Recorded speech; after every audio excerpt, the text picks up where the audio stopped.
Welcome to the CBS Radio Mystery Theater Archives, the only YouTube channel which has the original classic episodes of the CBS Radio Mystery Theater in order with no ads. Thank you for listening, and now, enjoy the show.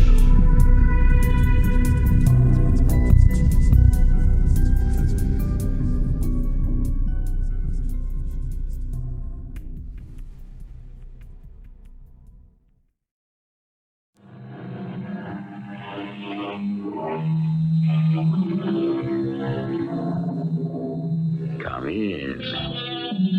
Welcome. I'm E.G. Marshall. All of us at one time or another have believed, as Lord Byron did, in the power of thought, the magic of the mind. Hamlet also looked with his mind's eye. St. Mark was happily in his right mind, and even the great Caesar believed a good mind can possess a kingdom. Today we'll meet a man who is living proof of willpower over weight, of mind over matter. The mystery being, if a brain can make possible the impossible, what could you or I do just by thinking about it? Gregory, I'm not so sure I like being locked up in the same cell with you. Oh, what's that noise? Look who just came through that drain pipe. A rat. A rat? Here comes another one. I can't stand rats. They're not going to hurt you. But we're locked up in here. Guard! Let me out of this cell. Guard! Guard, there are rats in here!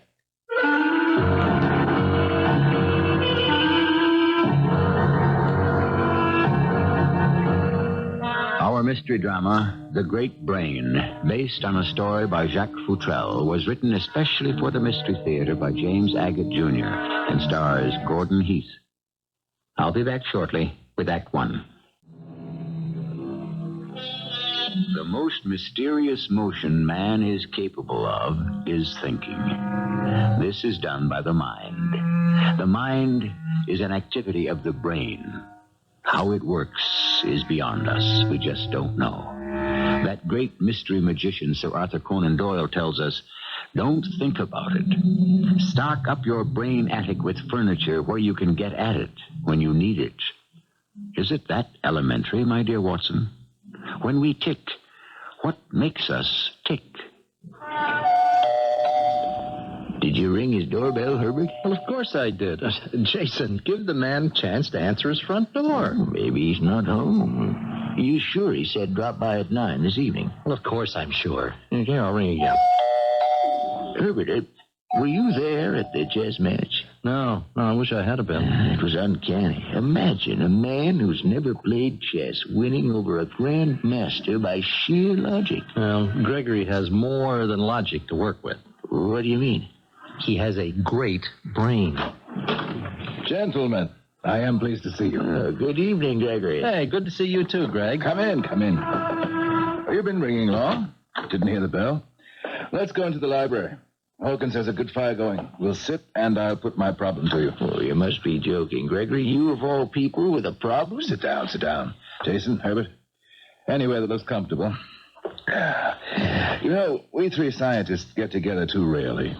Yes, I do have a problem. And it's only to my nearest and dearest friends, you two, that I would admit to it. Well, as you said at the chess match, it's your move. This is yesterday's Sunday Tribune. I'll read it. The mental marvel, Dr. Gregory March, has done it again. Defeated the Grandmaster chess champion in 4 out of 5 matches. Dr. March claims he never played the game before in his life. That concentration can make the incredible credible.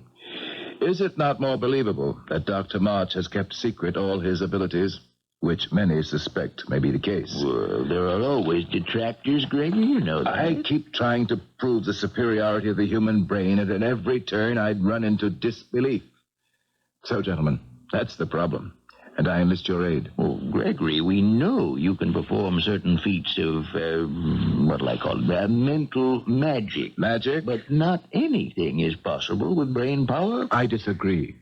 Not only anything, but everything is possible.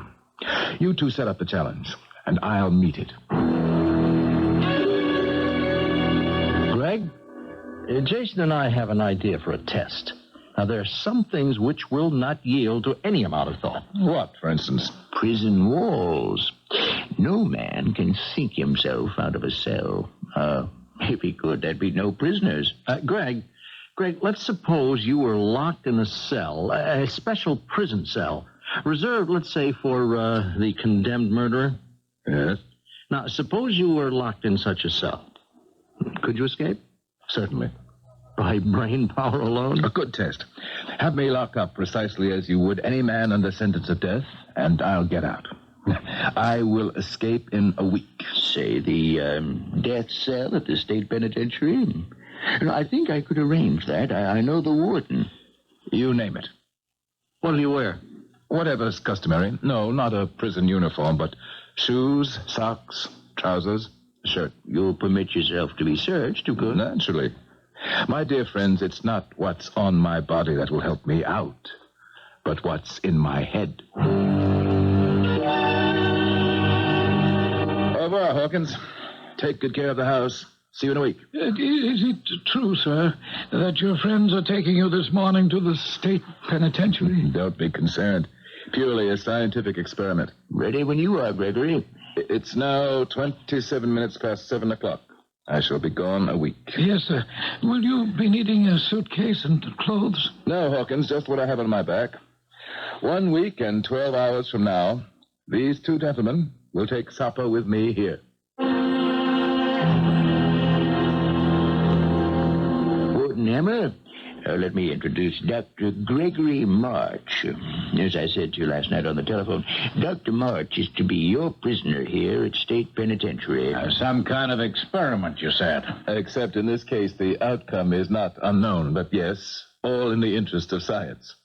So where do I begin, Warden? All right, Dr. March, you will first submit to being searched. Turn out your pockets, please. Now, will you remove your shoes and socks? I hope the inspection was satisfactory. You found nothing concealed which might aid me in escaping. Doctor, even if you had a blowtorch on you, I don't think you can get out of state pen. Gregory, are you sure you want to do this? Would you and Herbert be convinced if I didn't? Well, no, I can't say we would. Warden, is it quite impossible for Dr. March to communicate with anyone outside the prison? Absolutely impossible. He won't be permitted anything to write with at all. Yes, and your guards, would they deliver any messages from him? Not a word, directly or indirectly. They'd report to me immediately anything he said, or turn over to me anything the prisoner might give them. I do have, however, 3 small requests. Well, I thought we all agreed to no special favor. I'm not asking any. I'd like to have some tooth powder. Not toothpaste, tooth powder. Secondly, I'd like to have 1 $5 bill and 2 $10 bills. Warden, is there any man in this prison who our friend might bribe with $25? He's not going to meet another prisoner. He'll be in solitary. And as for anyone else, no, not for $2,500. Well, I can see no reason why Gregory shouldn't have the money. I think I have some 10s. 1, 2. I've got a 5. Now, you sure that's all you want, Greg? That'll be enough, thanks. You had 3 requests, Doctor. Yes.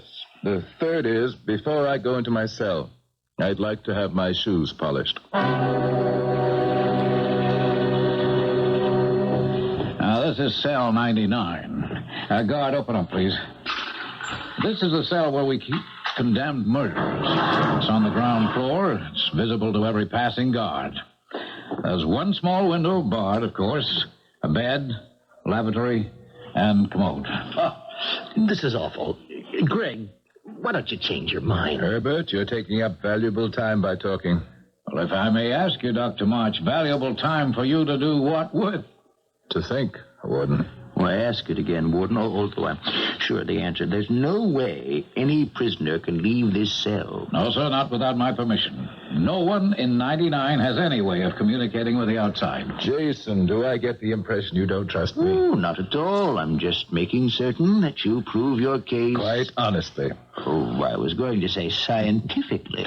Why don't we set up a control for the first night? Jason, join me here for the first day and night. Then you can observe. That's not a bad idea. I think you should, Jason. You'd have to be searched also, you understand? Why not? I'll do it.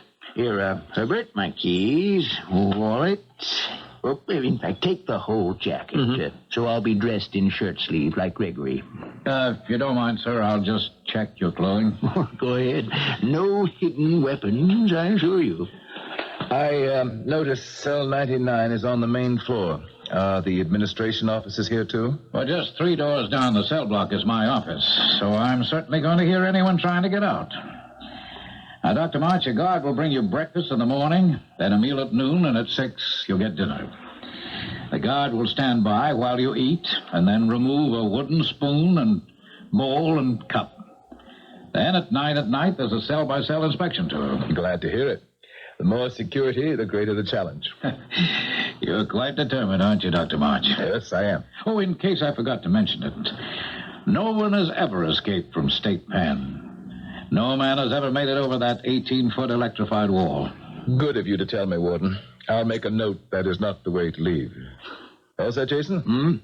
Now, if you'll kindly lock us up, Warden. Why, certainly. Guard. So long, Greg. Good luck. I'll stop by for you the first thing in the morning, Jason. Oh, Warden, what time is it now exactly? 11:17. Make a note of it on your calendar. I will join you, gentlemen, in the warden's office at 11:17 in the morning, 1 week from now. And if you're not there, Greg? There's no if about it. Both of you gentlemen finish your dinner? Yes, guard, you can remove the trays. That's the kind of food you're going to get for 7 days. I don't envy you. I can afford to lose a little weight. You know, Gregory, I'd like to see you pull this off. I know you would. Would it be out of line to ask you how you go about it? When I tackle a new problem, I become all brain and mind. I begin by being a sponge, soaking up all the information I can. You can help. Go stand on the bed. Take a look out of the window and tell me what you see. The prison yard lit by arc lights all around. That wall looks higher than 18 feet. It's too smooth to climb up. And it's electrified on top. How many guards? Let's see. There are 4 of them patrolling. From the window, how far down is it to the yard? Just a couple of feet, 4, 5. Good observation. Jump down. Then I check my memory. Do you remember how we got to cell 99? Let's see. The main gate, guard's booth there. Then through 2 heavy steel gates, then into the main prison to the warden's office on this floor. Then, 2 more steel doors in the corridor and double locks on your cell. Step 3, the inside. Search every corner. It's completely bare. Not a chair, not a table. The bed seems to be welded together so that it can't be torn apart and used. You really picked the impossible. That's the whole point.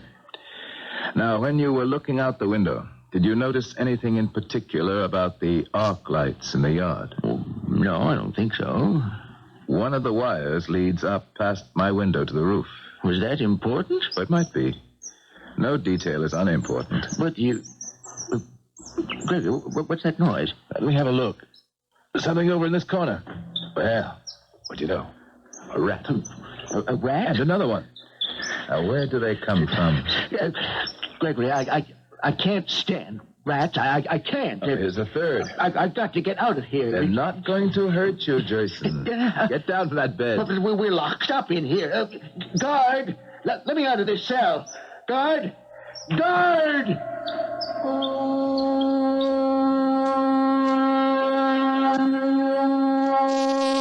I'm reminded of a poem by Robert Browning called The Pied Piper, in which he says, anything like the sound of a rat makes my heart go pit-a-pat.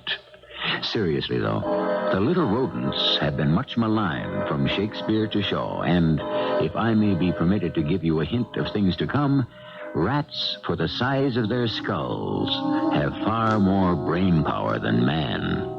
I shall be back shortly with Act 2. We have called our mystery the Great Brain. That brain resides in the cranium of scientist Dr. Gregory March. To prove its power, he has vowed that by logic alone, he can, steal a march on his warden and his guards and escape from prison in 7 days. It is the following morning. Breakfast, Dr. March? Good morning, guard. You know my name. Well, sir, the whole prison's talking about you. Having yourself locked up. You say you done nothing. Here, I'll put your tray in your bed. Now, you'd better eat up. I'm supposed to stay till you're finished. What do we have here? Coffee? What's this? Oatmeal? Yeah, that's what it is. There go the rats. They smell food, and they'll come miles. I've noticed there's an old dry drain pipe in the wall. They run in and out of it like it's a revolving door. Yeah, well, that old pipe's big enough for a rat, but hardly a human being. I've never been partial to oatmeal, but you can get used to anything.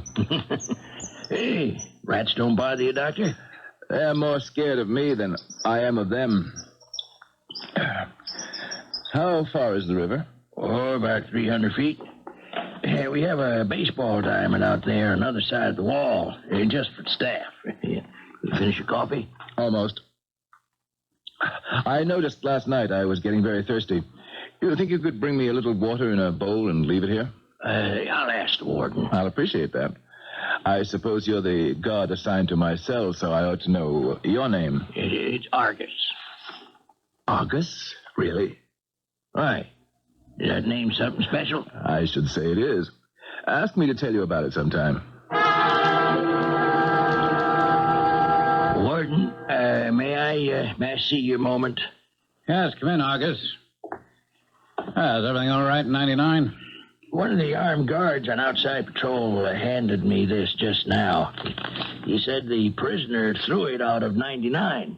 Let me see. $5 bill tied around a piece of cloth. Will you look at this? You see what it says? Finder of this, please deliver to the warden. This is a piece of torn shirt. His shirt. Wait a minute, look. Inside there's more writing. Looks like a code. May I see it, sir? Nakai epoxy got my feet. It's not English. What do you make of it, August?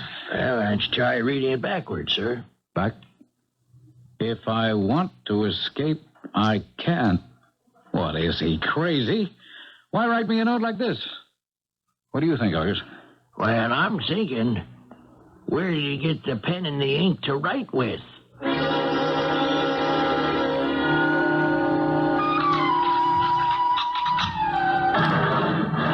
Dr. March, what are you doing on your hands and knees over there? Oh? Hello, Warden. Just playing with the little beggars. There isn't much else to do to amuse yourself. I brought you this prison shirt. You won't find it so easy to write on dark blue denim striped with black. You know, I don't know what you hope to accomplish by that silly note. I know why you're here. But I warn you, it's my duty to stop you from escaping. And what did you write that note with? Isn't finding that out also your duty? Angus, how many days have I been in cell 99? 3 whole days, Dr. March. And my name isn't Angus, it's Argus. Oh, how could I have forgotten? The new drainage system that was put in leads right to the river, does it? Yes, sir. I suppose the pipes are pretty small. Oh, no, not if you're 5 inches high. You're very watchful and quick. When I started this, Argus, I was firmly convinced escape was possible. How would you react to a considerable financial reward? For what? For helping me escape. You've got the keys. Nope. $500? Nope. 1,000? Dr. March, if you gave me $10,000, I couldn't let you out. Now, between here and the main gate, there are 7 different doors. Now, I only have the keys for this building. Besides, I just couldn't do it. Spoken like an Argus. Yeah, what is it about my name, sir, that makes you say that? In good time, my vigilant watchman. I shall tell you. Try to bribe you, did he? First some dumb message in code, and now attempted bribery. You know, Argus, I'm beginning to worry about that cell. Come on along with me. I'm going to try to persuade him to forget this. Sears, open the cell block.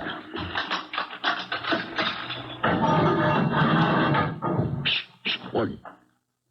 What is it? I hear something from cell 99. Okay. Let's move up real quiet and see what he's up to. Well, it sounds like he's got a file and he's working one of the steel bars. Dr. March, what are you doing? Not a thing, Warden. All right, guard the cell door, please. What are you hiding behind your back, Doctor? Behind my back? Nothing. See? My hands are empty. Guard, search him. Hey, here's something, Warden. Here. Well. That looks like a metal instep from a shoe. Hiding it under your belt, Doctor, huh? You're going to have to do better than that. Here's another one, Warden. Oh, thank you. Well, that accounts for both shoes. You know, Doctor, never in a million years can you cut those window bars with something like this. Why don't you call your friends and tell them you're ready to give up? Tell them the scientific experiment is over. I haven't started yet.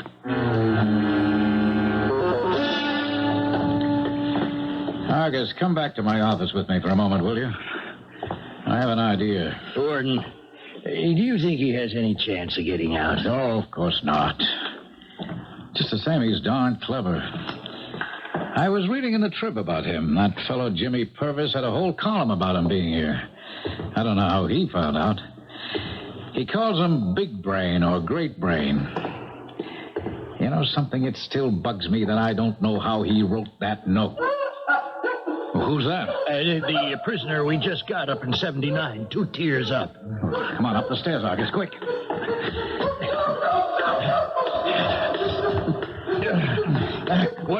One more flight, Warden. Oh, I'm getting too old for this.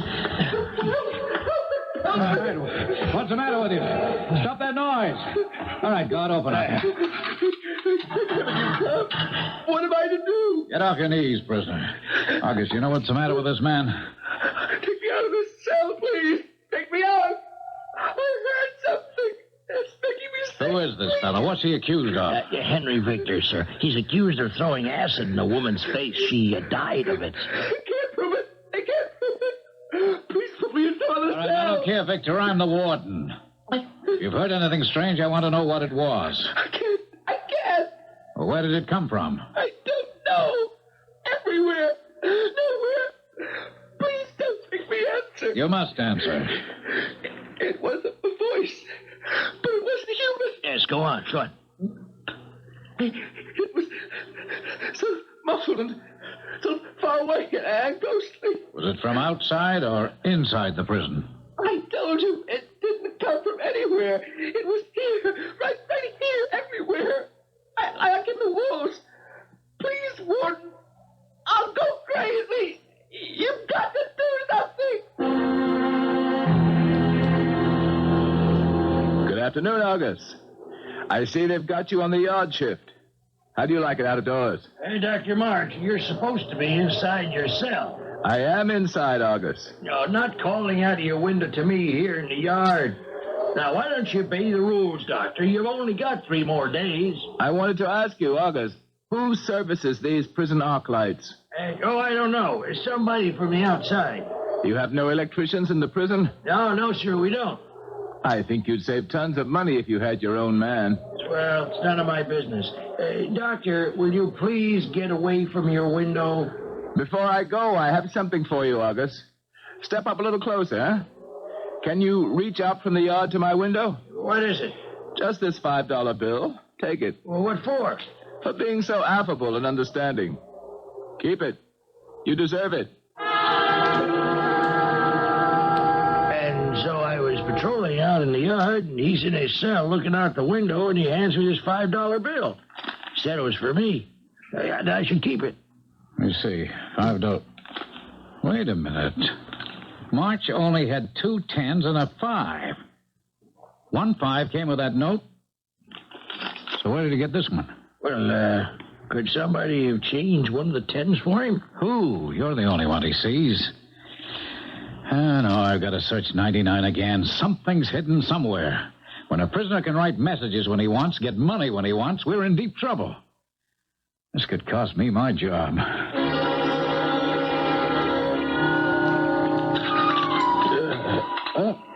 Who is it? It's me, the warden. Still dark. What time is it? Oh, please don't shine that flashlight in my face. It's 3 o'clock, Doctor. Well, you're an early riser. You wouldn't care to come back when it's daylight, I suppose. I'm going to search every inch of this cell. Get up, please. First of all, I want to move your bed away from the wall. Nope. No, I don't need your help. You stand over there in that corner.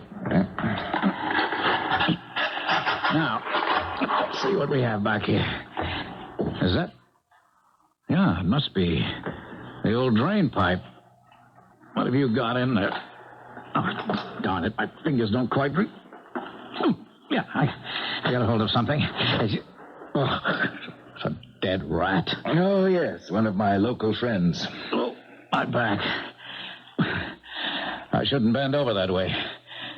Doctor, help me move the bed up to the cell window. No funny business. Happy to oblige. I might leave it there. Get a little more air. I'll just get myself up on it. Why are you standing on my bed? Just want to examine these bars. Yeah, I'm solid. Solid. Every one. All perfectly rigid. Now don't move. I'm coming down. I was just going to give you a hand. Don't bother. Stand right there, and we'll have a look at your clothing. All right, turn your trouser pockets inside out. Both of them? Come on, Doctor. Stop stalling. The left pocket. Okay. Now the right. Uh-oh. Some money. Give it here, will you? $1 bills. 5 of them. If you'd like to borrow them, Warden, feel free. Wait a minute. Let me get this straight. When I locked you up here, you had 2 10s and a 5. You sent 1 5 with a note. You gave Argus another 5. How did you get these? Now, don't tell me you just thought them up. I was going to say just that, but I won't. All right, I can't force you to talk, but I can watch your every move for the next 48 hours. Escaping from state penitentiary isn't going to be that easy. But, Warden, I never thought it would be.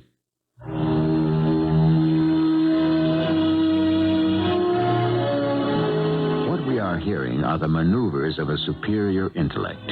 Each move we have heard Dr. Gregory March make has a reason. I shall return shortly with Act 3. I don't think either you or I doubt Gregory March isn't going to be able to escape that fortress of bars, steel, and stone. And I suspect for all his bluff, the warden fears the same. It's how he'll do it that fascinates. What transforming power is this super brain able to exert? It is the 5th day. The hour is late. The warden turns restlessly in his bed. What in heaven's name is that? Where's the light? Where's that phone?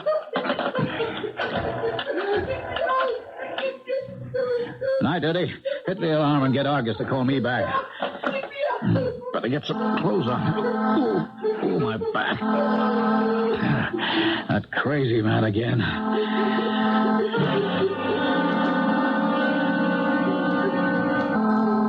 Okay, night duty. Turn the alarm off. Victor's screaming. I can't get him to quiet down. Open up his cell, Argus. Now, Victor, what's going on? Will you get up off the floor? What's all the yelling about? I can't stand it. I did it. I killed her. Yes, I did. I killed her. Take that voice away. Get it away from me. Take what voice away? I said enough. I admit I killed her. I threw the acid in her face. I didn't mean for her to die. Come on, Victor. Stop it. It was me. I did it. I confess. Get me out of this cell. Hear it? What? I don't hear anything. No, it stopped. There's that voice again. Kind of muffled, like a voice from the dead. What does it tell you? Acid. It keeps saying that over and over again. It accuses me. See, blind. She couldn't identify me, see? But I have to confess, I got to. Her voice was making me. Is that all your voice said? Just acid? That's what it was saying yesterday. And the day before. Nothing else? There was something else that said, I remember now, size 8 hat. Yes, that's what it was. Size 8 hat? Yes, size 8 hat. Very clear. Said it a couple of times.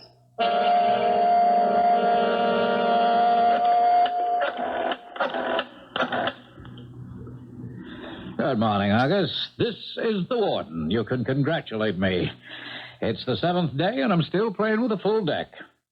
The 2 friends of Dr. March are here. Yeah, I know it's very early. Would you bring us all some coffee? Thanks. Well, Warden, I'll confess to you, I thought he'd do it.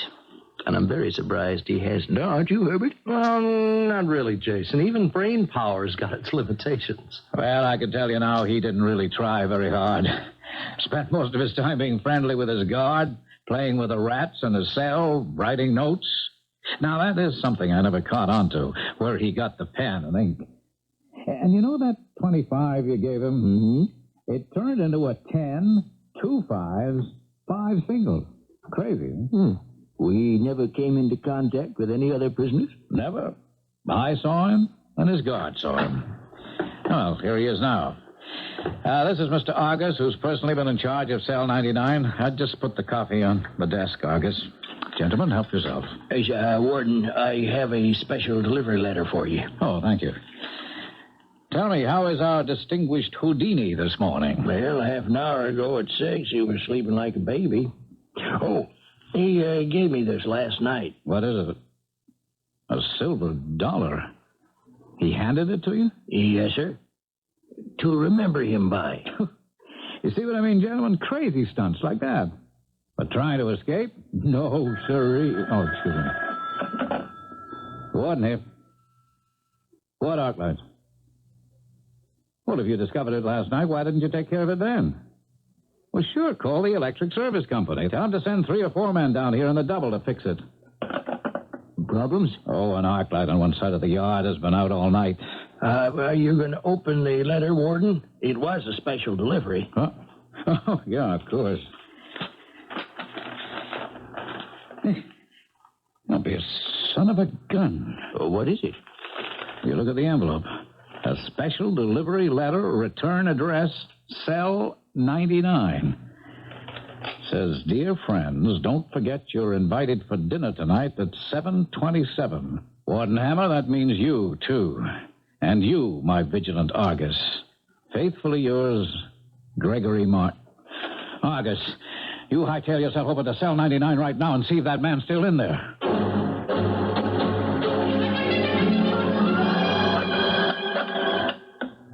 Main gate, this is the warden. Those electricians arrived yet? 3 workmen and a supervisor.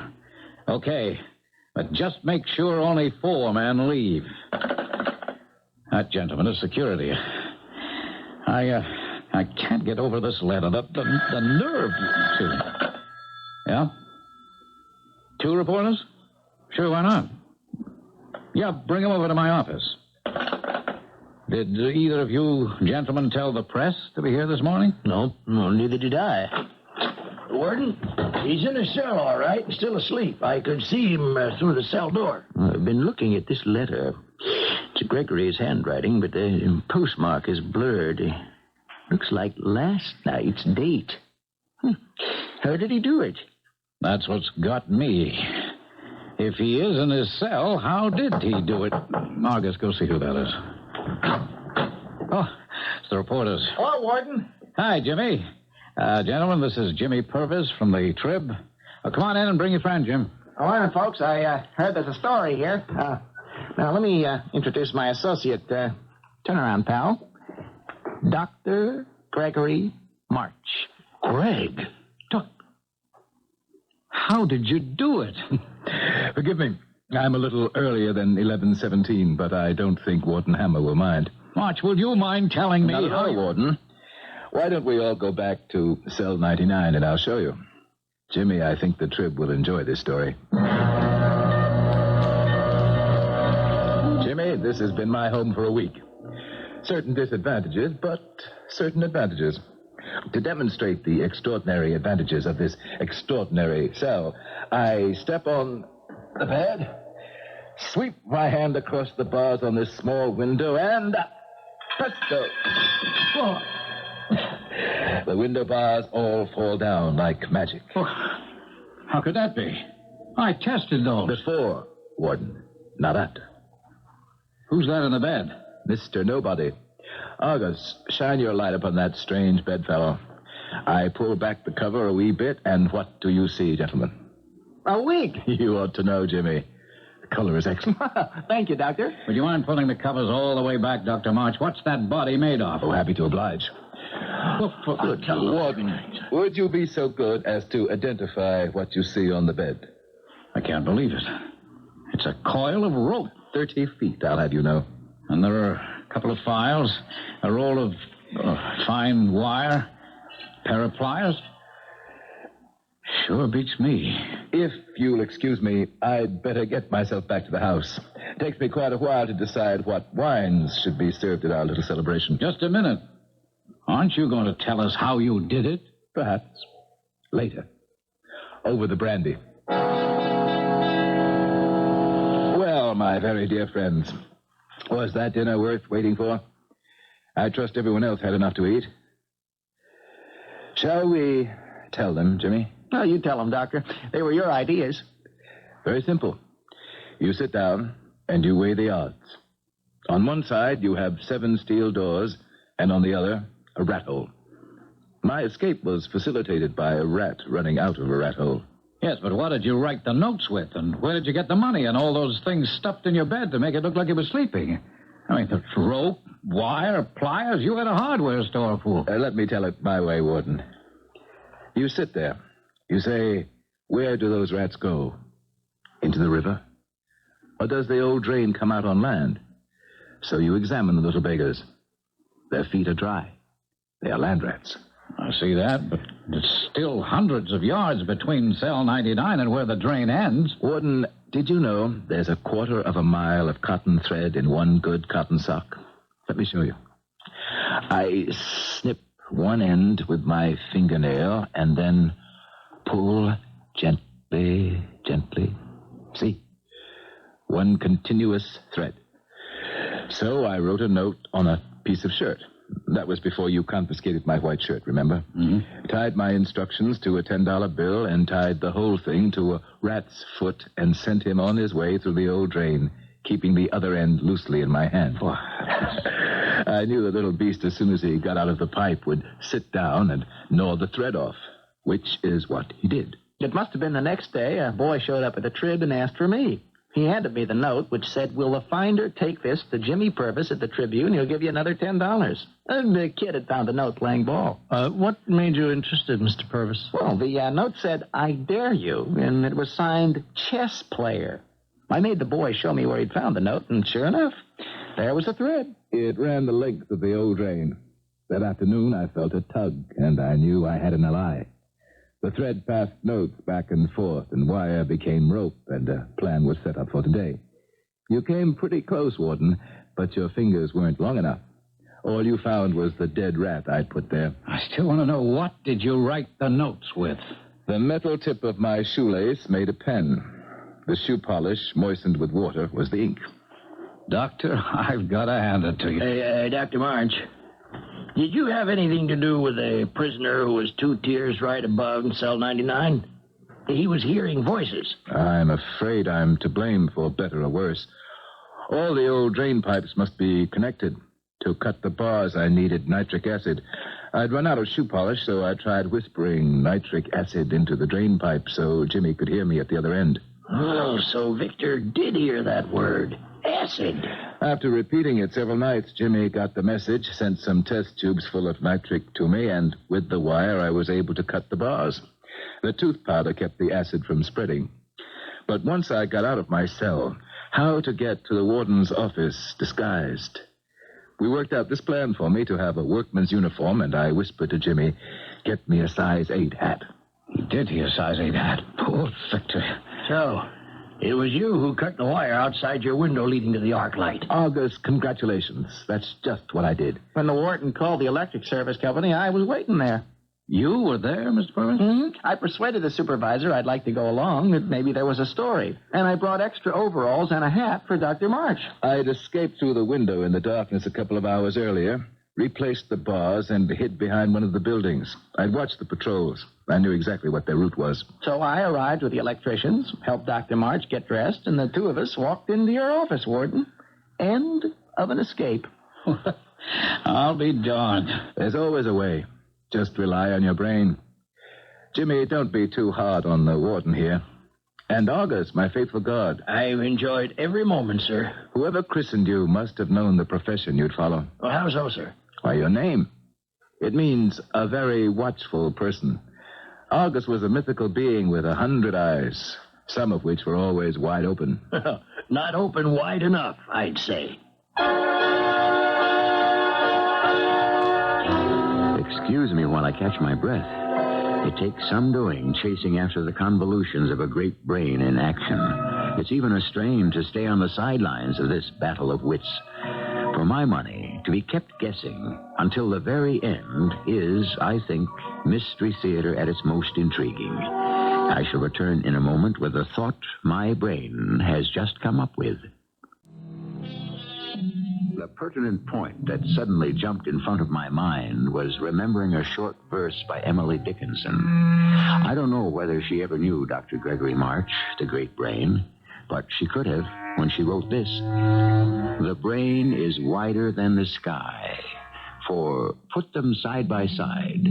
The one the other will contain with ease, and you beside. Our cast included Gordon Heath, Russell Horton, Earl Hammond, and Ian Martin. The entire production was under the direction of Hyman Brown. I hope you enjoyed this episode of CBS Radio Mystery Theater. If you've enjoyed this and want to hear more, please